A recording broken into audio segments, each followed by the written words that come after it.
आपका बहुत बहुत स्वागत है। दोस्तों, काफ़ी लंबे समय से कुछ शॉर्ट वीडियोस के अलावा मैं कुछ लेकर आपके पास नहीं हुआ था हाजिर।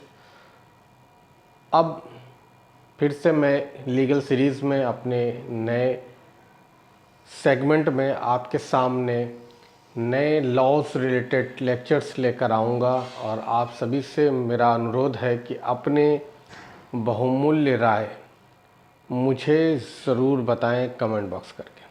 तो दोस्तों, आज हम बात करने वाले हैं बीएनएसएस और आईपीसी में राइट्स के बारे में। कम्युनल राइट्स होते क्या हैं? एक्चुअल में कम्युनल राइट्स जो हैं बहुत ही ज़्यादा पॉपुलर हैं और सबसे ज़्यादा गंभीर किस्म का ये अपराध है जो अक्सर और पेशतर जो है हो रहा है, जिसके लिए कई बड़ी बड़ी सज़ाओं का प्रावधान है, लेकिन फिर भी ये रुकता नहीं। अब चूँकि आईपीसी के बाद बीएनएसएस और बीएनएस आ गया है, तो क्या उसमें राइट से संबंधित क्या कोई अपराध के लिए उसकी डेफिनेशन, उसकी परिभाषा और उसके लिए क्या दंड का कोई प्रावधान नहीं है? बिल्कुल है दोस्तों। बीएनएसएस ने आईपीसी को रिप्लेस किया। उसके बाद बीएनएसएस में प्रोविज़न आया सेक्शन 191 का, जो डिफाइंस करता है कि राइट क्या है, जिसमें फोर्स यूज़ करना, यूजिंग फोर्स, और हिंसा फैलाना और अनलॉफुल असेंबली, ये तीन चीज़ों का डेफिनेशन है। वायलेंस, अनलॉफुल असेंबली जो राइट को मदद करती है, राइट को तैयार करती है। दंगा तैयार करने के लिए तीन एलिमेंट्स होते हैं, यूजिंग फोर्स, वायलेंस और अनलॉफुल असेंबली।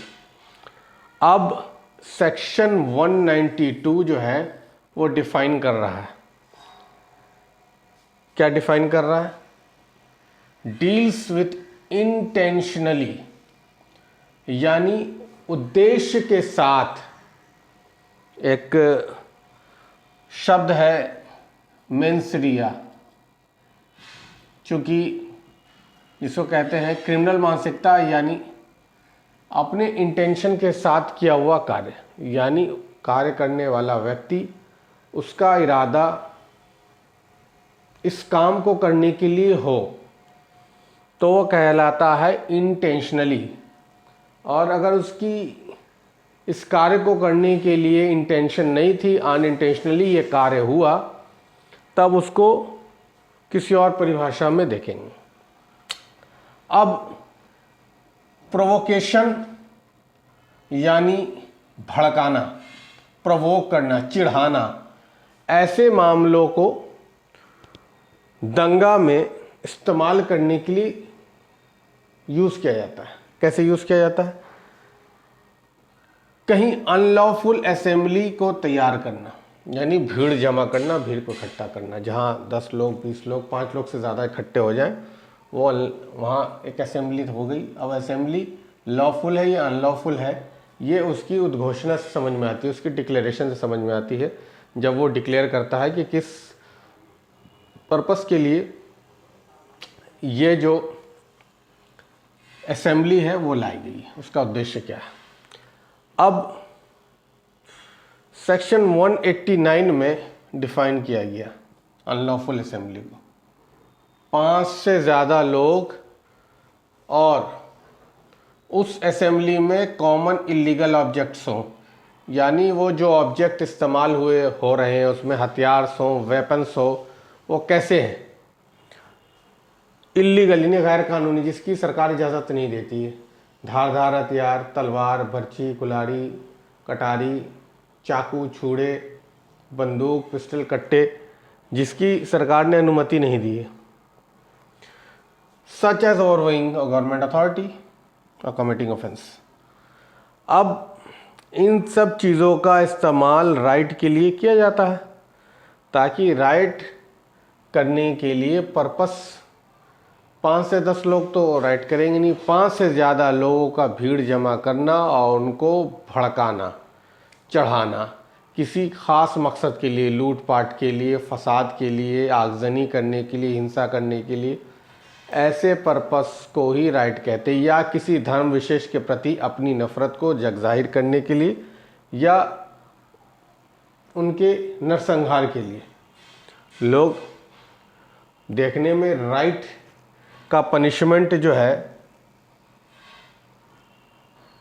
जिस हिसाब का ये, जिस तरीके का ये अपराध होता है, उसके हिसाब से अगर इसकी सज़ा देखी जाए तो सज़ा बहुत ही कमतर होती है। 2 साल की सज़ा, प्रोवोकेशन के लिए 1 साल की सज़ा।